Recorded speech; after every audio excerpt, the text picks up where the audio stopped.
We were sent this MyLifeUNIT paintbrush cleaner and holder. I've been super excited because as someone who paints, my kids paint, it's just a fun thing that we do from time to time. I have always wanted somewhere or somehow to clean the brushes properly. So I'm super excited about this. Now, we've used this a little bit, but here's the unboxing of it. This is exactly how it came in. It's pretty basic and simple.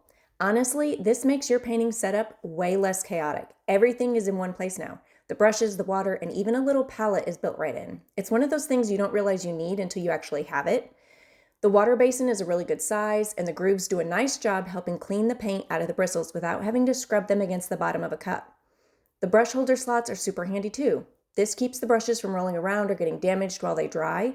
Plus, it keeps your table cleaner, which I truly appreciate.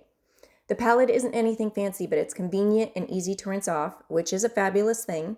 The whole thing is lightweight but doesn't feel flimsy, and I like that it's compact enough to leave on my desk without taking up the whole surface of it. This, so far, has worked really well with acrylics, watercolor, and really any water-based paints that we've tried, which makes it a great little all-in-one tool for hobby painters or kids who love art like mine. So what I think, if you're looking for something that's going to help get the paint out of the brushes, this is it.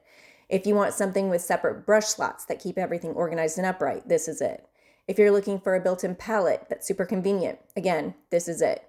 It's easy to clean and doesn't stain, it's compact, and it makes painting sessions feel more organized. I'm all about it.